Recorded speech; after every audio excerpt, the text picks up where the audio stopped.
Yeah, good afternoon, everyone, and thanks for DLTV for helping us produce this webinar along with our colleagues at the Australian Signals Directorate. Thank you for everyone who's tuning in across Australia to learn more about exciting careers in cybersecurity. I'd like to first acknowledge the traditional owners of the land from which I'm speaking today, the Gadigal people of the Eora Nation, and pay my respects to their ancestors, past, present, future, and emerging. So I'm Tim. As mentioned earlier, I'm Vice President of Strategic Partnerships at LifeJourney, and I'm based in Sydney. LifeJourney, the company that I work for, is a global cloud-based technology that enables students to explore next-generation careers in science, technology, engineering, and math. We have a specific focus on cybersecurity and have partnered with the Signals Directorate to deliver the ASD Cyber EXP, or Cyber Experience for Australian students. Just before we get into hearing from the ASD experts, I just wanted to provide a little background on the cybersecurity industry in Australia for context. And according to this slide here from CSIRO's Data 61, the cybersecurity industry will represent around 6 billion AUD in revenue across Australia by 2026. And that number doesn't include the countless other industries that depend on cybersecurity and cyber professionals to do their business. Additionally, I think for the really important point that we're trying to drive home today is that the Australian economy will need approximately 17,000 more cyber professionals by 2026 to safeguard our culture, economy, and way of life here in Australia. And for the generation that's tuned in today, this represents a really huge opportunity. Cyber jobs pay really well. They're in demand. You can work in almost any industry. And the work you do makes a real impact. And I think we'll hear more from the people, our experts at ASD on that very topic today. So just getting into the Australian Signals Directorate. At the forefront of protecting Australia from cyber threats is the Australian Signals Directorate and the Australian Cybersecurity Centre. ASD is a vital member of the Australian intelligence community and operates towards three primary areas, which you can see outlined here and on the website, which is asd.gov.au. ASD employs thousands of Australians to help accomplish its mission across a really broad range of disciplines and skills. These disciplines include computer science and ICT, different languages, mathematics and cryptography, data science, and psychology. For today's discussion, we're really focusing on the Protect mission, which is in the middle there. And yeah, we'll be hearing from experts at ASD's Australian Cybersecurity Centre. And just before I hand it over to them, I just wanted to share a couple of examples of ASD's work that's been featured in the media over the last couple of years. So you can see the breach on the Australian political parties, which I think was in 2019. And then also a story about ASD's support of the Australian Defence Force overseas in helping to eliminate the Islamic State. One ABC interview that I found really interesting, this came out last year, and I'd encourage students who are interested in cybersecurity careers to really check this out, is a story of Claire, who's a covert online operator and helped really talk to someone online and convince them to walk away from terrorism. Which is, I think, really what we're trying to drive home today is these jobs are incredibly important and you get to do some really exciting work. And just one last slide before I hand it over to Keith. As part of this program, this national program that we've developed, we've created an online resource called the ASD Cyber EXP. And this is an online program that any student in Australia can participate. All you need is an internet connection and a device. And this allows you to explore 5 different roles at the Signals Directorate, in addition to completing an incident response scenario and a number of different challenges. So Ellen, I think from ASD is going to go over a few of those different learning resources that ASD provides towards the back end of this. And also she'll talk a little bit about pathways into ASD as after secondary or after tertiary studies. So I think without further ado, I'll pass it over to Heath. And Heath, I think you're going to control your slides. Is that right? Yep, that's right. Okay, so I'll stop sharing and pass you the ball.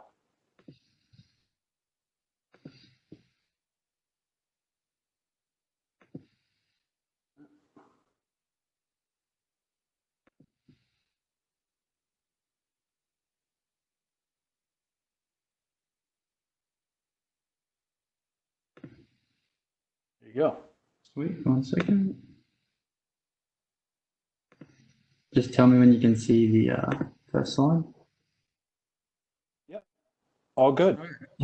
So hi everyone, my name's Heath Portolan, and today I'm going to talk to you about my career in cybersecurity as part of the Hunt Incident Response and Trends team here at the Australian Cybersecurity Centre. So just to start off, where did my initial interest come from? Well, my journey started in year 7 when I decided I really wanted to make an iOS app for an iPhone. I like the idea of sort of being able to make a game or an app from scratch with code and design it however I want it. So in order to sort of learn or pursue this further, I joined a programming team called the Code Cadets at Canberra Grammar School. This is where I was taught the basics of stuff like app development and Objective-C, the programming language. As part of this group, we were actually lucky enough to visit Silicon Valley and San Francisco over in the US. We saw tech startups and stuff like data centers, and we also visited the Apple and Google campuses, which showed me all the different sort of careers you can have in an IT or tech background. And that's really what sparked my interest in the sphere of computing and cybersecurity. And then from then on, I started coding games and apps in my own time, just for fun, and sometimes even in classes when I shouldn't have been. So yeah, that was quite interesting. And that also led me to take subjects like software design and development and anything else related to programming or computers throughout high school. And also ignited my interest in computer hardware and led me to build my own computer from scratch, which I'd highly recommend. It teaches you about how all the components fit together and how a computer works. So it's a great place to start. So in terms of my education pathway, I studied at Canberra Grammar School and I did the New South Wales High School Certificate. I got a band 6 in software design and development. It was one of my favorite subjects, and I just sort of love learning new things. I also studied things like extension maths, physics, chemistry, and English, all other important subjects that I actually enjoyed. After completing my high school certificate, I had a rough idea of what I wanted to do. A mix between, software development or electrical engineering at the time. I knew I wanted to do that at UNSW because they had quite good rankings in engineering and software and IT. The thing was, I didn't really want to travel all the way to Sydney or leave home just yet. So I looked around and stumbled across what's called UNSW Canberra, which is UNSW's campus in Canberra. And they were offering a brand new cybersecurity degree called the Bachelor of Computing and Cybersecurity. So this really caught my attention as I also noticed that they were offering engineering degrees. So if I was able to get in there, I'd be able to study the computing and cybersecurity degree and potentially take electives in electrical engineering. But the only way to get into the Bachelor of Computing and Cybersecurity degree at the time was to go through what's called a Defence Civilian Undergraduate Sponsorship. So this is a really sort of competitive thing to get into, where Defence sponsors your degree, so they cover all your fees, and you study alongside Australian Defence Force cadets at ADFA in Canberra. And obviously, as part of my degree, I studied courses in maths, digital forensics, cybersecurity, web development, hacking and penetration testing, networking and programming and stuff like that. So who actually am I? Well, at the moment, I'm a defence graduate working at the ACSC as an incident responder. I really enjoyed, I actually was lucky enough to partake in the ASD internship program as part of my degree. That's something that's offered at UNSW Canberra. And yeah, so I applied for that, really had a great time during the internship program, and that made me want to apply for the graduate program. And here I am as an incident responder. It's such an enormous opportunity to develop your technical skills on the job. So far, I've enjoyed every minute of my time here. I'm constantly challenged when new investigations come in, as I have to investigate and respond to new methods and techniques that malicious actors are using to break into computer systems and networks. I also find the job very satisfying, as you're helping Australia improve its overall cybersecurity and helping Australians recover from cyber intrusions. In this job, I get to work at the cutting edge of cybersecurity and also defend our country. So far, I'm still in my first rotation of the grad program, and the grad program is made up of 3 4-month rotations where you get to experience what different areas are like and what area best fits you. So I'm currently in my first one as an incident responder. I've been mentored by a fantastic team of highly skilled professionals. They're always willing to help me learn and develop, and that's something that you might not always get in other jobs. And a little bit about the highlights of my career so far has been analysing or responding to state-sponsored cyber attacks. So this is when another country sponsors malicious actors to break into some network or computer system in Australia. And often it's very sophisticated and involves stuff like breaking apart custom-made malware, looking at system and event logs to figure out what they're actually looking for and how they did it. And so just to finish off, a few recommendations for those in high school. I'd recommend that you focus on the subjects that will contribute to your career in cybersecurity the most, or the job you want. But don't neglect other subjects like maths and English, because they'll be very useful and will make it easier for you to learn harder stuff in the future. And also maths is quite good for programming logic and algorithms. Secondly, I'd start experimenting with programming and computers to see exactly what you enjoy. For university, say make sure that you choose something to study that you enjoy and have a passion for it, because if you do, you'll enjoy studying and you'll actually, I guess, want to do the work, and your grades will automatically be better. Also, another very important thing is to look for work experience where you can put your cybersecurity skills to the test or in practice. So, for example, during my degree, I managed to get some part-time work at a private sector company, working on cyber deception tools. So I was taking what I'd learned at university and getting to put it into practice in my spare time.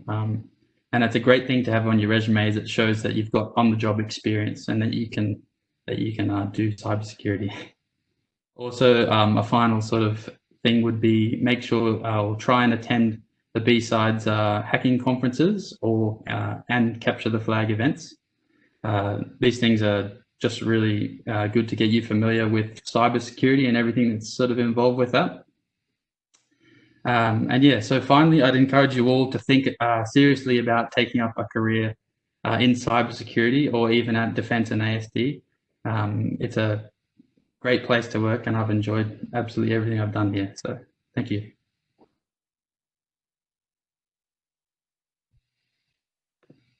Great. Thanks so much for that, Heath. Really exciting story. And yeah, great to hear about all the cool stuff that you're working on. And yeah, taking down state-sponsored cyber threats. Yeah, it's very good. And yeah, appreciate all your hard work in keeping us safe. So thanks so much. Heath, hang around too. I think some people might have some questions for you. So yeah, it's you can go through the chat. I think some people are having trouble with audio. I did put the phone number in there, which you should be able to connect. If you haven't connected via your computer audio, you should be able to use that number and dial in. So our next panelist is Ben Roberts. So Ben, are you there? Yep. Can you hear me? Yep. Cool. All righty, take it away. No problem. Let me just get my slides up. If Heath can pass me the bouncing ball.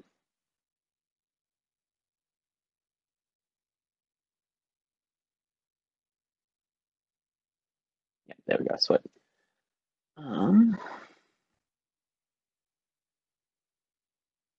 All right, so hopefully everyone can see my slides now. So my name's Ben Roberts. I work in the ACSC's Active Vulnerability Assessments team, which is pretty much a fancy way of saying that I get to hack computers for a living. I guess just a quick disclaimer first. You should never hack any network or any devices that you don't own, and you should never hack any networks without the express consent of its owner. But of course, if you're interested in how hacking works, or even just how the inner workings of computers and networks are built, there are definitely some paid jobs where you get to do this every day. So a bit of an outline of my talk. I'll give you a quick kind of description about what active vulnerability assessments are, kind of how I got into this role, and give you quick kind of examples of some of the work we've done in my team, which is pretty interesting. All right, so what is red teaming? My role is we call it a red teamer. As a red teamer, with the permission and the consent of whoever owns a computer network, we will try and attack and hack that network to gain access to some sort of sensitive or high value information, the same way that a real adversary would. So kind of the same as the people that Heath goes after. We will try and emulate their techniques to prove whether a network is secure or not. We will emulate kind of different groups that might attack a network, whether it's just kind of like a cyber criminal, whether it's that kind of highly advanced nation state or foreign nation, or even if it's just like someone with basic tools sitting in their basement at 3 a.m. Red teaming is kind of similar to penetration testing, which is another kind of job role you might have heard of. I kind of think red teaming is more about, instead of testing just one system, we try and test everything connected to a computer network. Obviously, the goal of our assessments is to hack into and gain access to a client's systems. And in our team particularly, we will try and gain access to some system, some piece of data, some computer that our clients consider very high value. So something they would not want to get stolen or hacked. And yeah, the whole purpose of this isn't just to prove that we can do it. It's actually to find what weaknesses are in their networks and to help the clients fix these weaknesses. So of course they don't get hacked for real. So we're the red team. There's also the blue team, which is kind of a catch-all term for the people whose responsibility it is to defend the network, to keep the network running, to make sure that you can log on in the morning, and to make sure that that the adversaries don't get into the network and steal the sensitive information. Red teaming really only exists to help the blue team. We really work closely with them so they can fix any issues we find on their networks. The blue team has a lot more roles than the red team, I guess. Like Keith said, there's incident responders, there's the people that administer the network, there's the people that hunt for hackers and adversaries on the network, there's people that have to investigate what's on computers, computer forensics.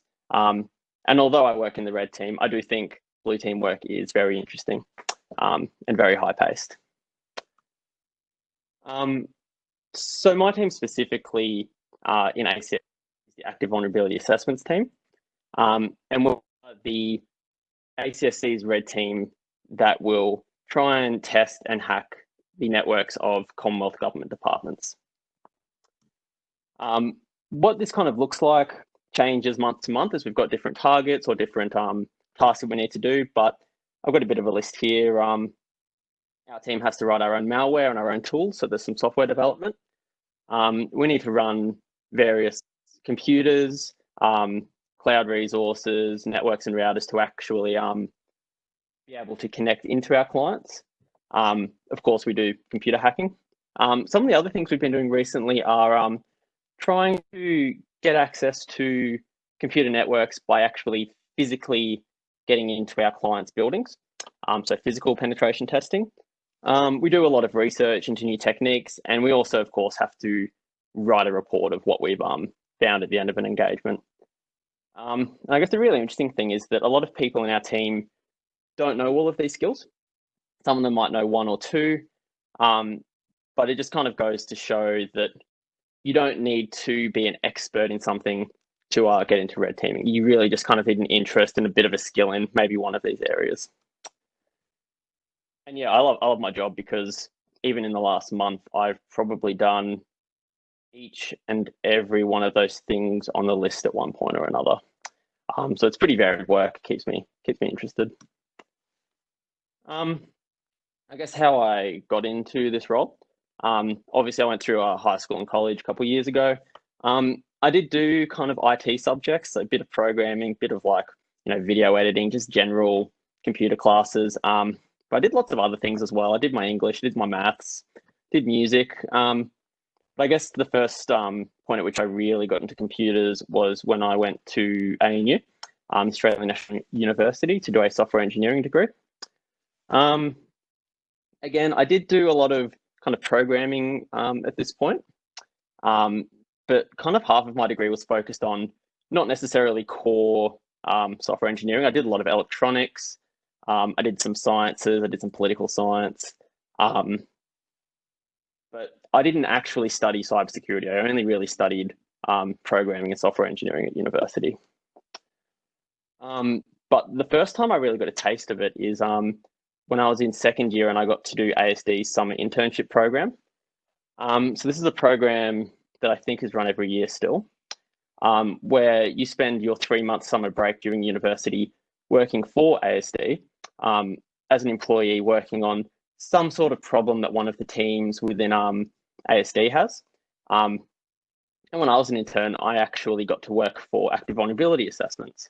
And my now boss gave me a task to help with one of their operations. And I spent 3 months developing a solution to this problem that actually got used by the AVA team after I left. After that brief period in ASD, I went back to university, and then I got a job with the Department of Human Services through the government's ICT cadetship program. It was also kind of cool because it meant that I could spend half of my time at university studying, and the other half of the time I was actually an employee of the department working in cybersecurity.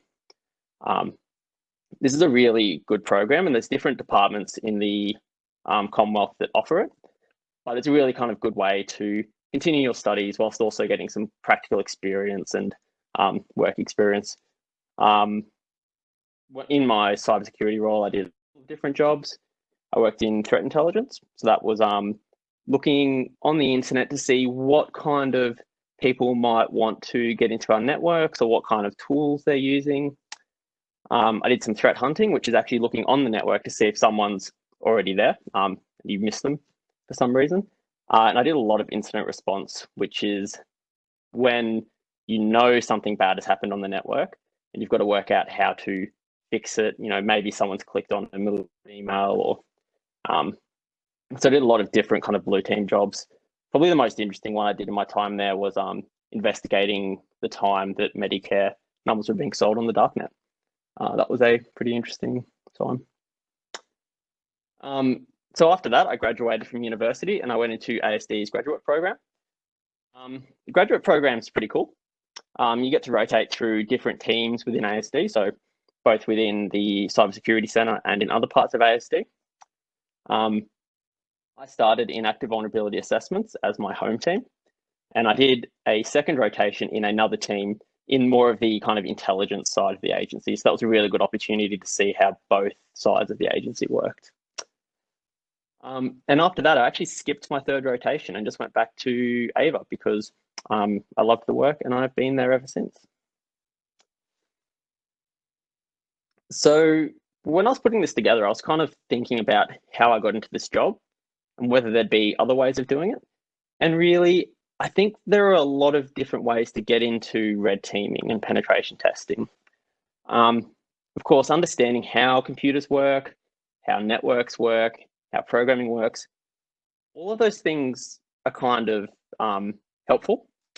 But I don't think they're all really, you don't need to be an expert in all of them. A lot of the people in our team have just kind of been good at one of these things and have learned the others on the job. So I think just being aware of these is kind of good.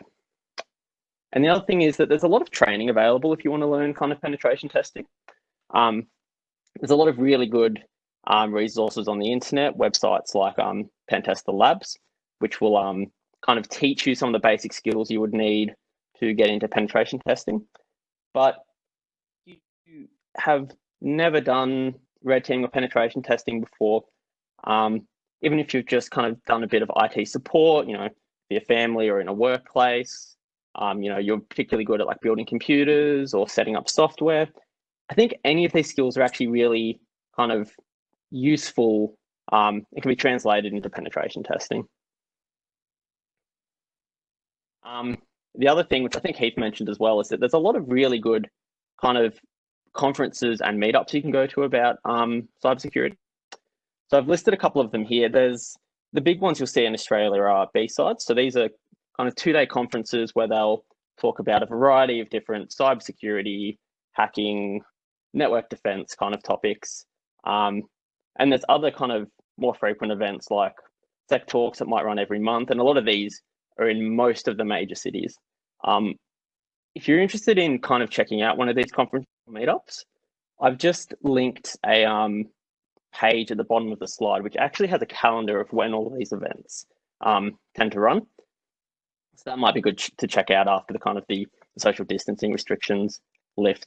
They're a really good way to kind of get into this community and start learning about cybersecurity. I think red teaming, penetration testing is really rewarding and varied work.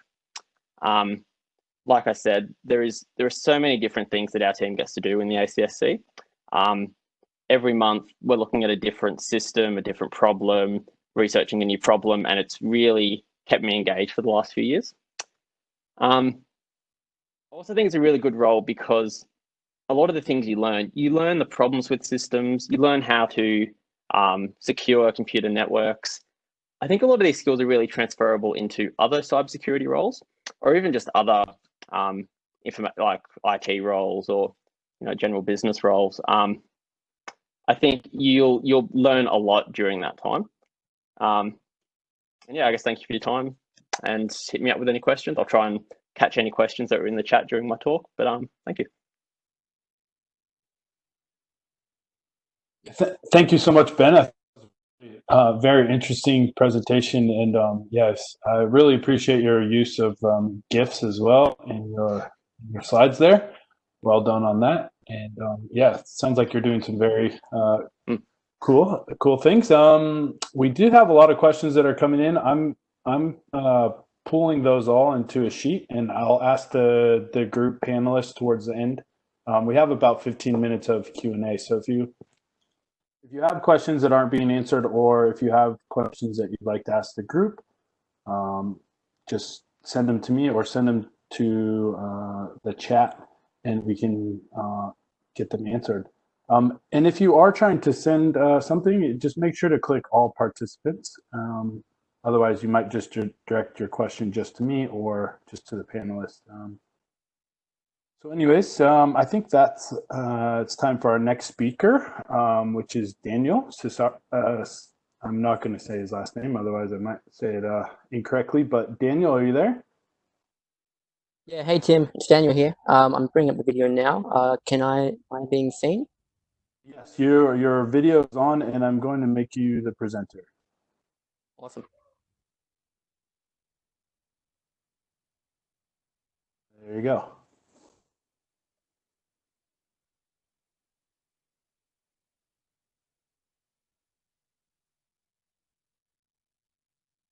Just getting the presentation to show. Okay. Presentation soon. I'm Daniel. I'm Daniel Cecilia. I work at ASD in the small to medium business and home users team. You'll see some of the ACSC iconography around on some of these presentations because the small and medium business and home users team is in the ACSC. So how did I get started into getting into cybersecurity? Well, in high school, I was playing a lot of PlayStation and with my friends all through high school. And one of my mates mentioned to me that you can actually build a computer that is more powerful than a PlayStation. And at that time, I thought that was so cool and, you know, it can't be done. But I then started watching some YouTube videos of people doing it. And I thought, oh, that's something that I could do. So me and a friend of mine then built a computer over a weekend and started playing games on it. And the more I started to work with this computer that I built myself with a friend, I started to realize that it could do a lot more than just play games. And I started to really tinker and try to change parts of it and change settings of it to see if I could do different things. And that helped transition me into working into technology and being always interested in tech. This hobby of mine that I was doing at the same time was able to help me even get my first job when I first started selling computers at a retail store sort of at the start of university. So this was probably where I started learning and getting interested in cybersecurity and working in a tech field. Throughout my education, I first started in high school. I got probably okay average marks. I loved history, English, and general mathematics. However, though, when I left high school, my marks were kind of average and less than what I was expecting. The one thing I do regret, and I recommend for you guys, if you are interested in studying technology, is if you, in high school, there's a vet course and that's really good if you're interested in learning about technology. But choose something that you study and you enjoy, and you'll typically do very well in those subjects as well. After leaving high school, I then went to university, where I then went to Macquarie University in Sydney, where I studied security studies. And I did topics like intelligence, counterterrorism, policing, business, and international relations. It was quite a broad degree. We did do units on cybersecurity, however, they weren't very practical or they weren't very technical. It was more theoretical based, which I enjoyed, but I was leaving university, I felt like I was always wanting more.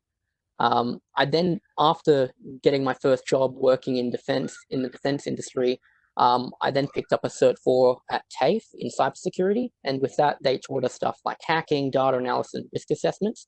So some of the stuff that Heath talked about earlier in incident response and the AVA team, we got to learn some of that in our Cert 4, and that was very practical. It was all practical base of using computers and then get into computers and networks, and I really, really enjoyed that throughout the course itself.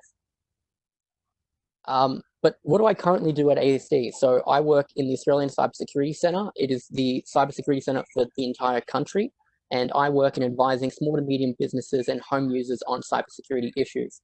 So through this, we do this by advising people about how to improve their businesses and how to improve cybersecurity for their own networks and computers. This can be stuff like teaching them threats about like ransomware. It can be teaching them stuff about multi-factor authentication. It could be teaching them about passphrases. Onto multi-factor authentication, I recommend for all of you, enable multi-factor authentication on your phone or whatever device you've got, be that your banking app or be that Facebook or Instagram on your phone, just because it adds so much level of security for your devices.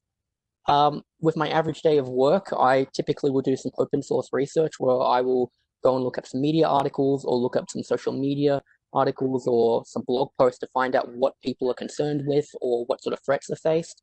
And then based on this information that I get, I write briefs to employees in ASD and the government about what should be done or what we should sort of push our focus on.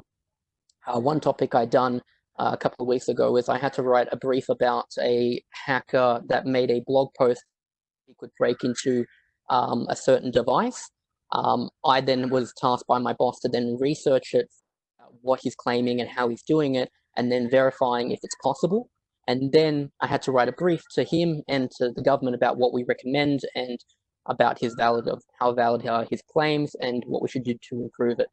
But we also publish products as well. So I publish a lot of documents to assist a lot of these users. So I've had my hand in writing the Small Business Cybersecurity Guide. I've had my hand in writing step-by-steps on improving step-by-steps on multi-factor authentication for stuff like Facebook and for LinkedIn and all these different platforms, and recommending them to all Australians to use. And just even these very basic steps in cybersecurity can assist you. And it's something that I'd never expected when working at ASD that I would be tasked to do. For what my recommendations, I would say for you guys, if you're unsure about what you want to study, or you're going through high school right now, don't worry about ATAR. Just do the best you can in the subjects you like, and you'll go far. I never would have been imagining I'd be working here after I left high school. And some of the people I've met at ASD, we've got people that don't come not from just only cybersecurity backgrounds, but from business backgrounds, accounting backgrounds, biology backgrounds, and just them enjoying their subjects and being eager to learn often will put you a lot far into a field or a job that you really, really like. In regards to university and TAFE, I did both. I both have their merits. University is a bit more theoretical based, so if you enjoy that, I recommend university. But TAFE, if you enjoy the practical elements of studying and learning, I recommend TAFE. And other than that, do something that you just really enjoy. That's all I can say. And ASD has been fantastic to work with.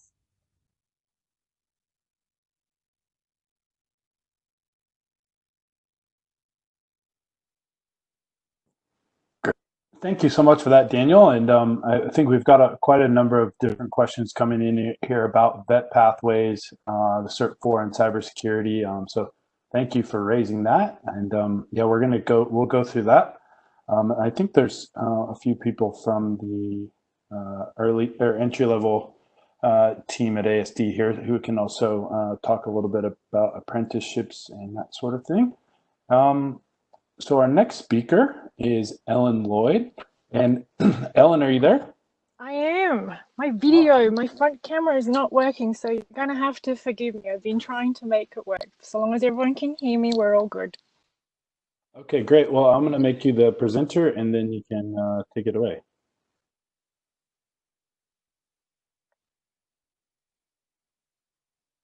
Fingers crossed this will work.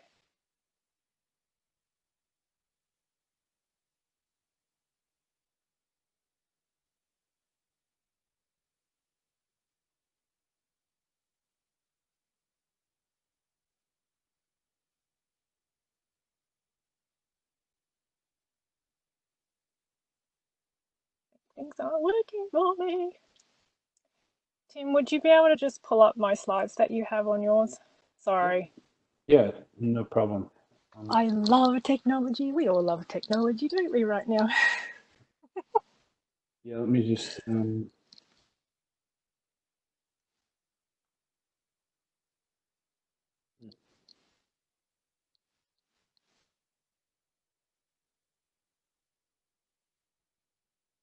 to pass the circle back to you.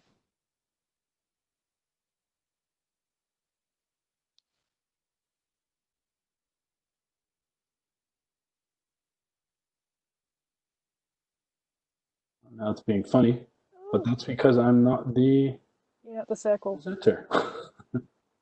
There we go. Sorry about that, everyone. All right.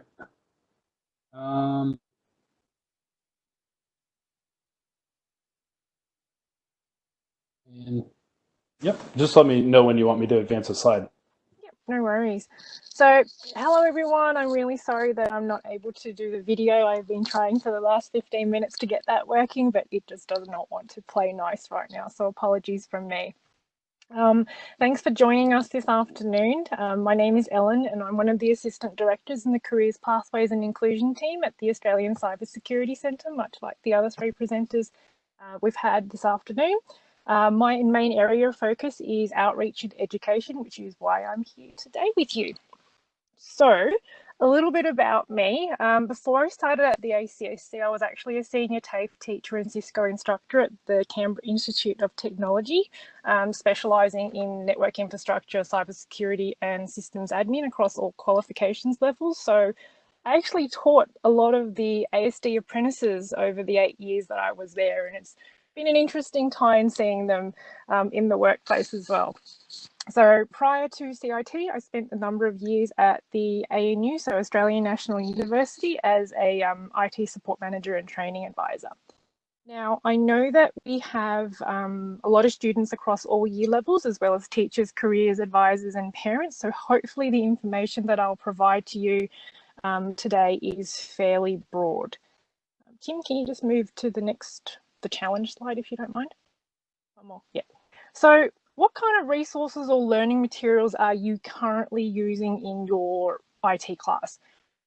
I know that my children's school use very different things to the things that I used to use when I was younger, but I also know that there's lots of resources available to you all, especially in the recent environment that we've been put in. So I guess the question is, do you as a student or a teacher or a careers advisor like puzzles? Do you like sitting down and problem solving a scenario that someone's given to you? Do you want to challenge your ability and extend your thinking? Next slide, please. Well, there's heaps and heaps of resources, as I've said, and I wouldn't be able to list them all here this afternoon, but we'll definitely send through a shortened list to you if you want a sort of a link-based one, but I'll try and go through some of them here today in this webinar. So if we can go to the next slide, I do apologise. Wish I had presented view right now. Okay, so the Australian Computing Academy is run by the University of Sydney. They've created a range of challenges and activities that align directly with your school curriculum, which is really, really neat.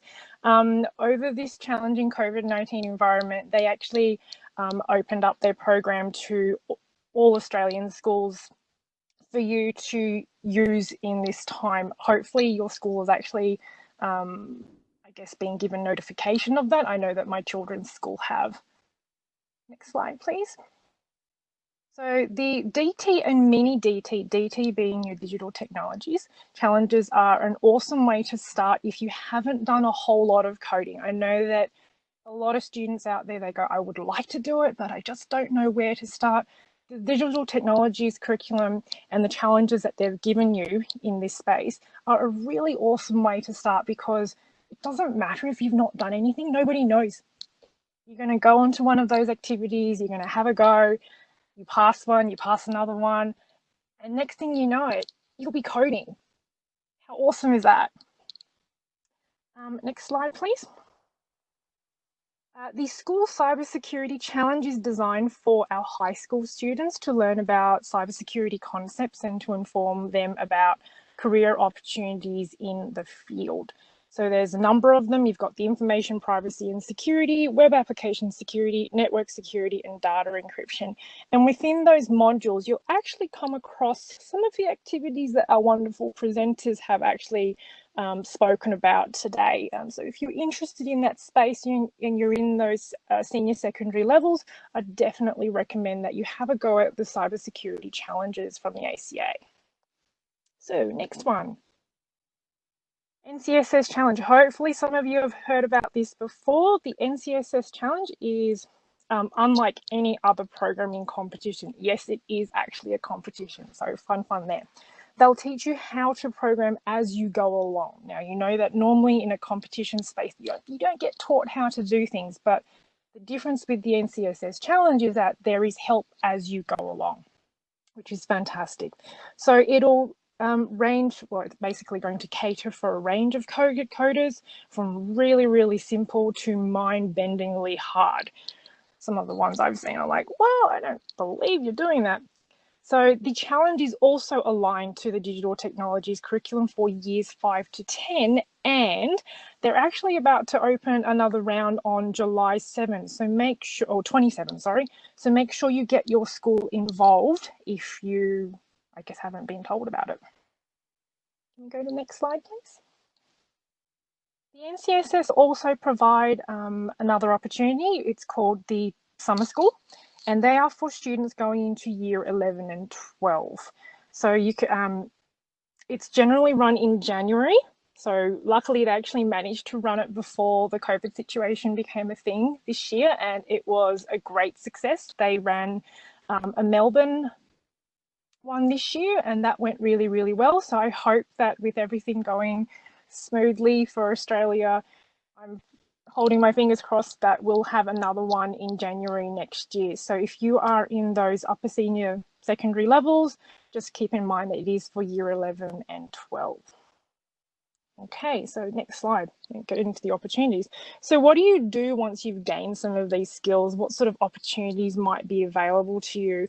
The next couple of slides are going to be some of the opportunities that the Australian Signals Directorate supports. Tim? First one being Girls Programming Network. They are one-day workshops run once per term at various locations around Australia. And I know for a fact that we actually have one of our Perth GPN support people here in the attendees today. So I'm hoping that they're actually able to speak to everyone about that in the Q&A, about the opportunities that are available within this space. So it's a fantastic day of programming, activities, and meeting new friends.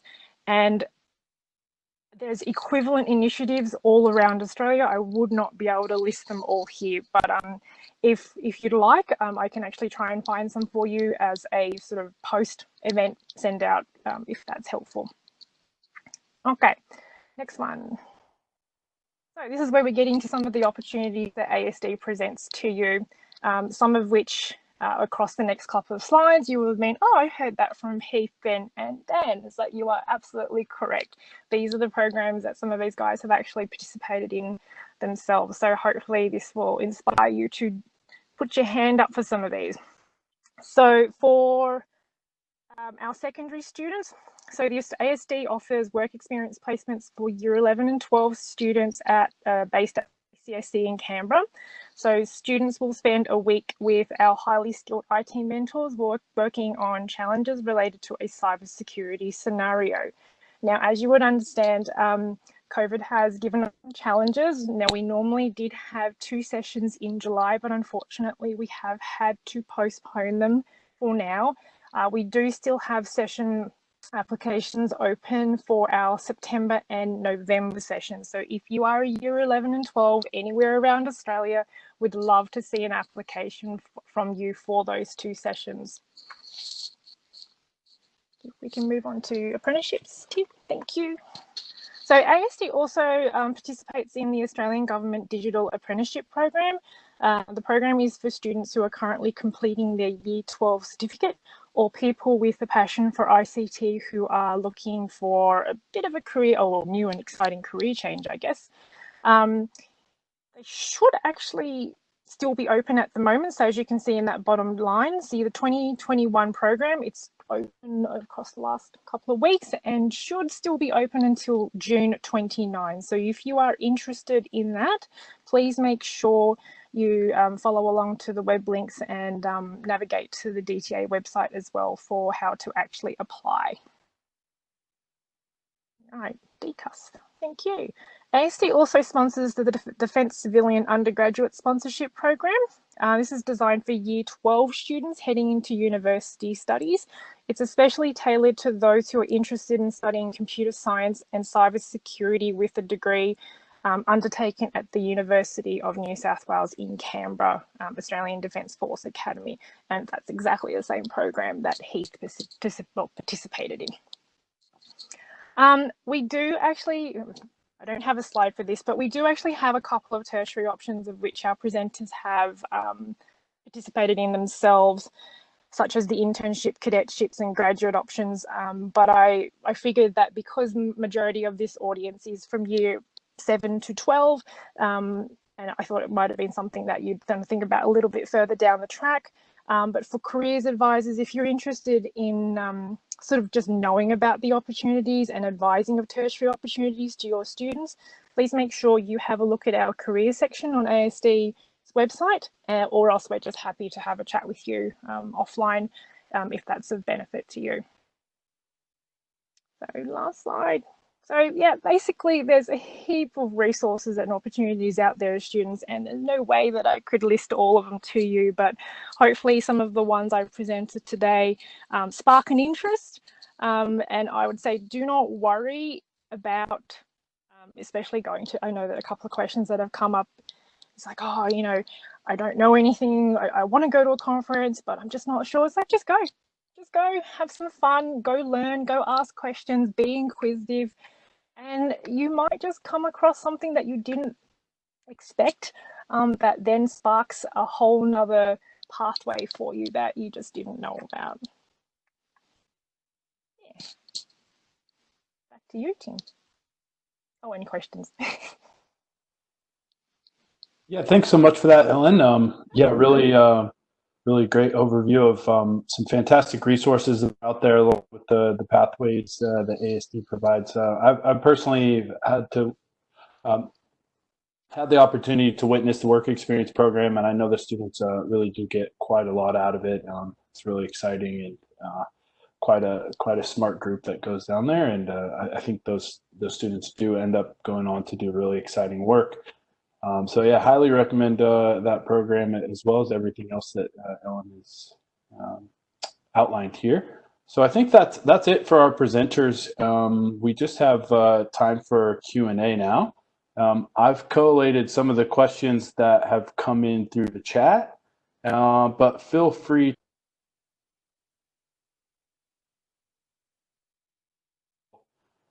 If all the presenters could unmute themselves, I'll just sort of throw the question out there, and then maybe I'll direct it a little bit towards one person or the other. But yeah, if you guys can answer the questions, that would be really good. Perfect. Yeah, just keep them coming in. I have a pretty good list here. One of the early questions we had from a career advisor is, what is the single best piece of advice that you were given as a young person in secondary school that helped you make your pathway decision? So maybe if we want to start out with Heath. I mean, I'm not sure if you can remember the single best piece, but maybe something that stuck with you, and then yeah, go to Ben and Daniel after that. Or the best piece of advice. A lot of my my teachers and that would tell me, do something that you enjoy, or that you're interested in, and make sure, or if it becomes like difficult, make sure you're willing to put the work in to get it done. But yeah, just don't take everything too seriously, and make sure you do what you enjoy, I guess. That was probably the most important thing. Ben? I can't really remember from a specific career advisor, but I remember when I first probably when I first got to college, and again when I got to uni, a lot of people were kind of saying that they actually found what they wanted to do while they were studying something else. So a lot of people that I studied software engineering with actually worked out, I want to be an engineer, or I want to be a physicist or a mathematician. So I think you really have to try something to see if it's the right pathway, and if it's not, you'll find what you actually want to do in the process. I have to agree with that. Being a former TAFE teacher, there were a lot of students who were doing subjects because somebody else told them to. And you could see that there was absolutely no interest in their eyes. They were just doing because someone else did it. But then they would end up finding something that they were interested completely different to what they had anticipated. And there's no point doing something you're not interested in, because if you do that, you're just going to be bored, and boredom means you won't enjoy it. And if you won't enjoy it and go into a job that you don't enjoy, then you won't be a particularly happy individual, and you won't do your best work either.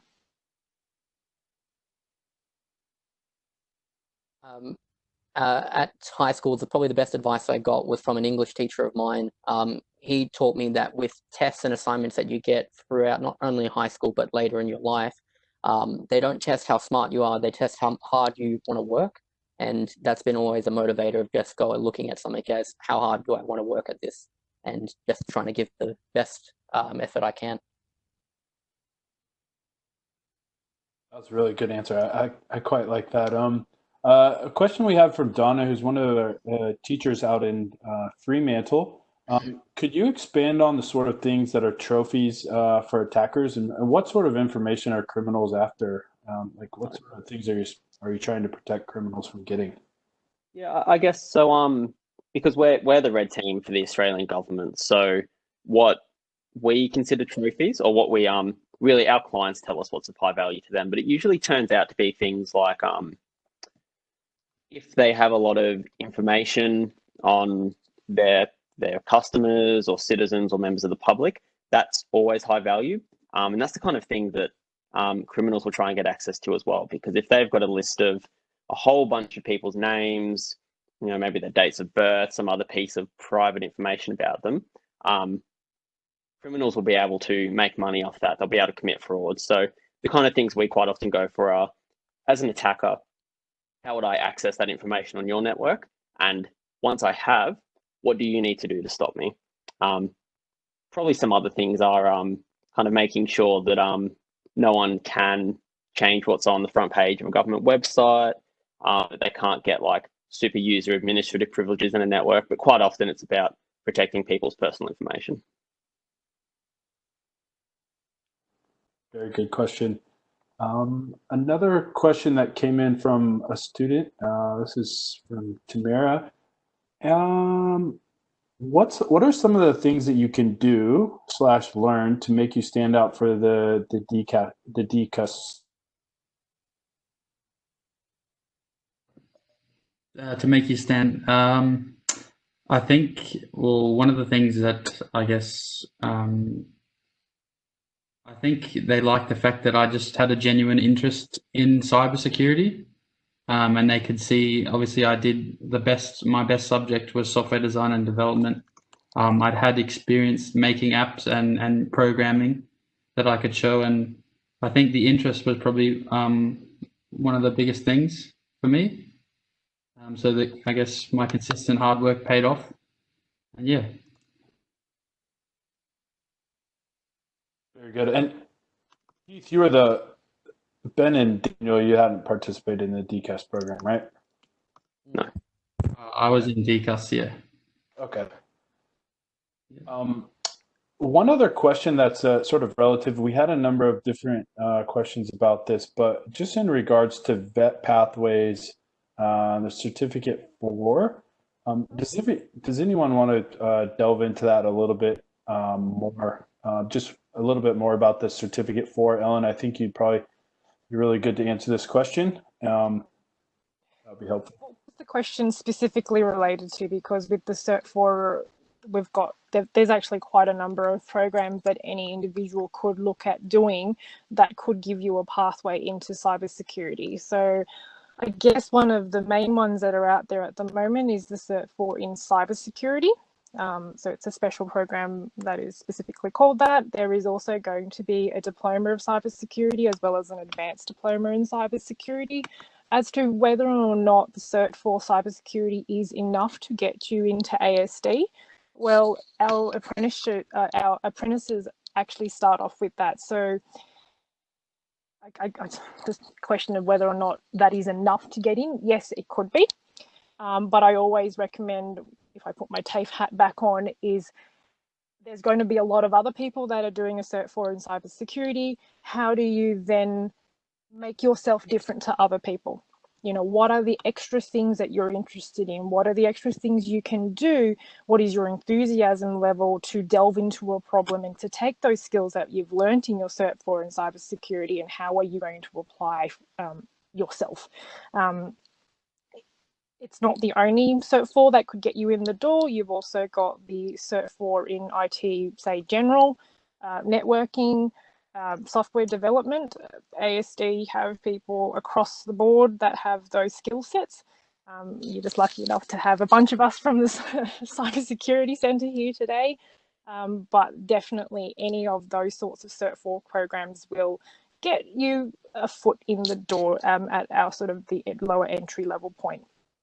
If there's someone that is interested in the TAFE pathway, but you are still in year 11 and 12, an option you can look at doing is applying for the ASD apprenticeships, which give you the opportunity to not only complete a certificate 4 in one of the ICT programs, such as cybersecurity, general, and networking, it will also give you employment at the same time, which is an extra bonus.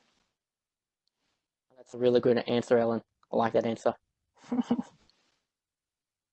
Nice. I really like this next question. It's coming in from I believe it's teacher Julie.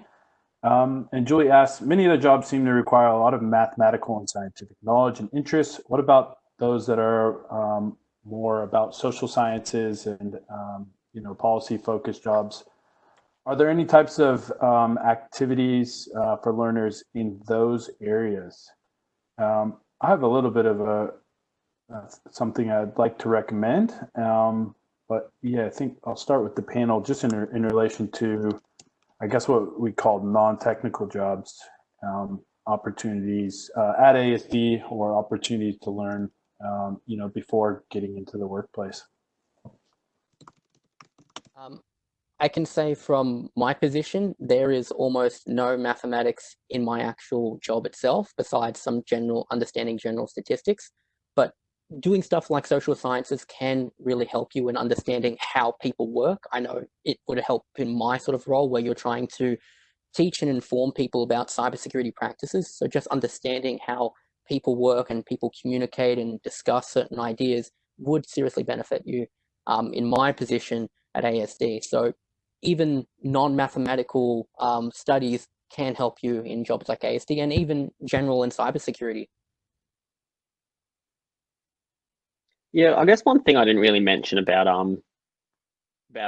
red teaming, because it's not, I'm more on the technical side of it, but there's a lot of really kind of I guess human, like, relationship communication skills that are required. Like, there's a whole aspect of social engineering and red teaming where you actually talk to someone and convince them to give you their password instead of actually hacking the network. And that's really, you really need to understand people and how to communicate and how to appear legitimate to them to pull that off. And also, definitely, there's so much, like, communication, writing, engagement with our clients that we have to go through to actually get to the point where we're allowed to hack them. And all of those skills are equally as valuable in our team as the technical skills. So I really think if you know those, you can get into these cybersecurity. So much engagement that you need to do in them.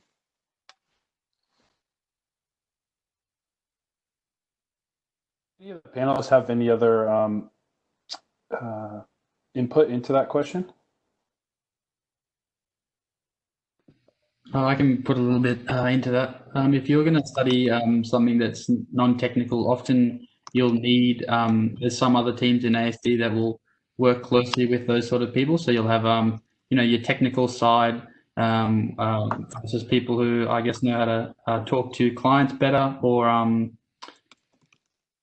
can't really go into that, but yeah. So in incident response, we have people who engage clients, and they'll use those skills to write reports, talk to the customers, and then they'll pass things off to me to do sort of the technical side of things. So that's, yeah.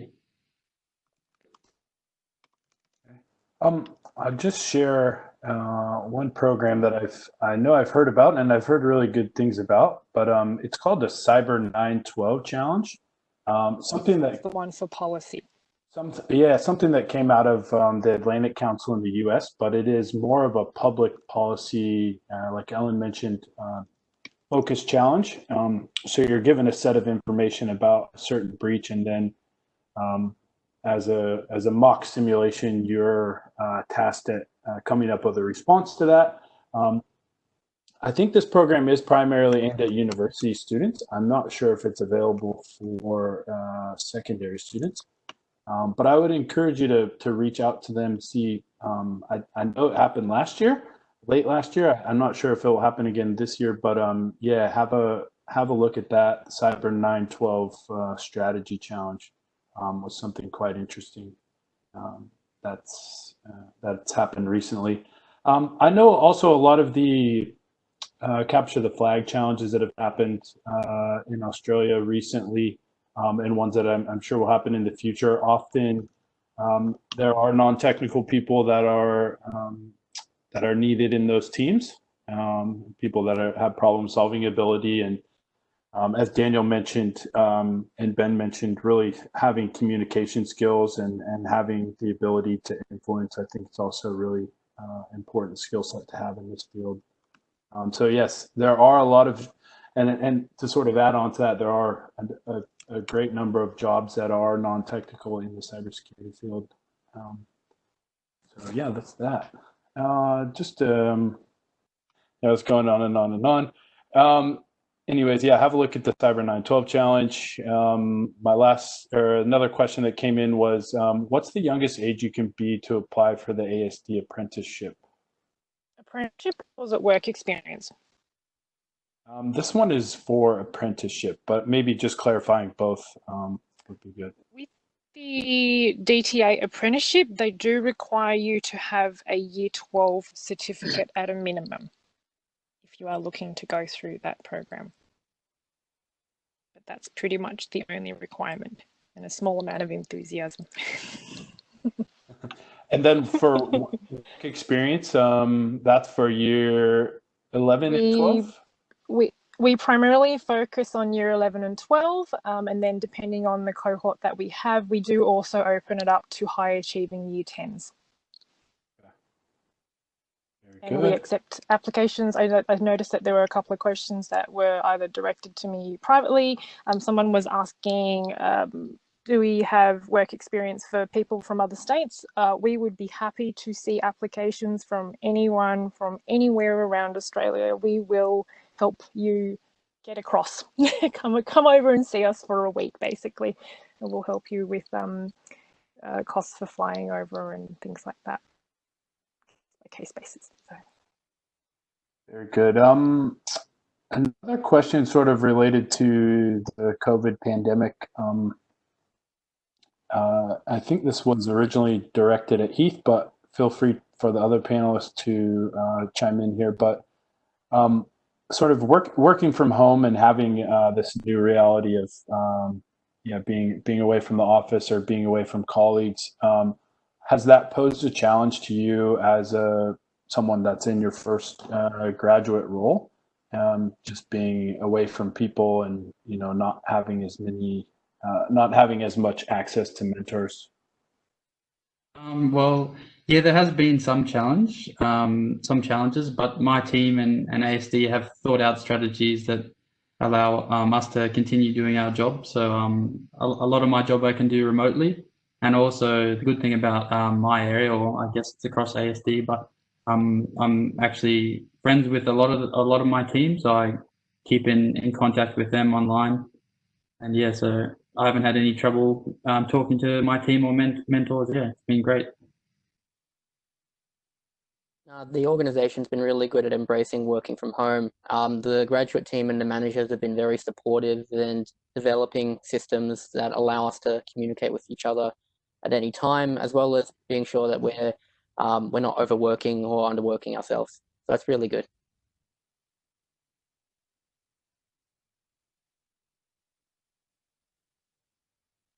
I was on mute again. Yeah, I've noticed there's quite a number of a lot of activity happening here in the Q&A, and thank you for the panelists for answering those questions individually. I think we should be able to pull this through and add some context and some answers to this. There was a question a bit further up that was directed to the panelists from possibly Alana. Was it Alana? I think, yes, asking if the challenges that I were talking about were more that are more aimed at kids who can code already. In answer to your question, the ACA have developed challenges for across the board, someone who has not coded at all to someone who is a fairly skilled coder, and they've got some pretty challenging ones within their program. I know for a fact that I have, when we're doing the GPN, we've got some of our senior girls doing some of the advanced challenges, and they get pretty curly. So please do, if you've got some kids that you manage that are some fairly skilled coders, put them onto it. Let them free. Have a go. Seeing if we're missing any other questions. Yeah, I don't think so. Maybe we'll just finish off here. Yeah, just any last thoughts from the panelists about what we've spoken about today, or anything that you feel like you've missed you'd really like to drive home?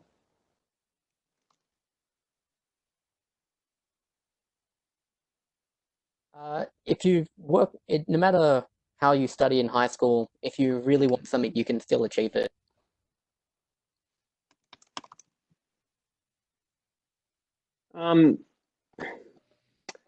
I guess maybe you see some of these jobs look really technical, or like you need very particular skill sets. you don't. A lot of what you'll learn in these jobs, you learn on the job. Particularly if you're a grad or an apprentice or a cadet, you're not expected to know how to do all of these things on day one. You will learn so much more on the job. Don't let that discourage you. Yeah, I definitely agree with Ben on that one. I learned a lot through my internship and on the job, and some of the skills in uni sort of only really help you learn harder stuff in the future. And I'd say one of the most important things is just being passionate about what you do. That's why I love doing my job, because I get to protect Australia, and I also get to use my skills that I've learned throughout high school and uni. Very good. Ellen, any parting thoughts? Not really. I think I just want to thank all the presenters today. Everyone's been wonderful. Hopefully those who are listening in have been inspired, and it makes you pull out some questions. Questions are good. Feel free to send them through, or send them through to your teachers, and for them to send them through. I'm happy to answer anything and pretty much everything. So any of the programs that I've talked about, if you want to know more about the TAFE pathway, I'm more than happy to put my TAFE hat back on for a bit and advise you in that space. I can't tell you everything. I can only tell you what I know. Disclaimers, thank you very much. But we'll do what we can. And I just want to thank everyone for spending their time this afternoon joining us today. I know that those who are in school at the moment, you've got about 13 minutes to go for those who finish at 3 o'clock. So we're going to round this up. Yeah, awesome. Well, thank you. Yeah, thank you to everyone. Really appreciate your time from the panelists today. Thank you to DLTV for helping us promote this and helping us produce this, to Nathan, to Kev, to Ben, and everyone down there in Melbourne. Really appreciate your help. And thank you to all of those people across Australia that helped get this webinar out to different parts of different schools and that sort of thing. So thank you to those supporters out there. Really, really appreciate that. Yeah, if I can just offer my thanks to, especially to the panelists. It was just great to hear your different stories, and I think really relatable, what each of you did and the way each of you sort of, took your enthusiasm and you're in work that you're enjoying, and that's just great to hear. So really good. Thanks, guys. Awesome. All righty. Thank you all. Bye-bye. Bye. Thanks, everyone. Yes.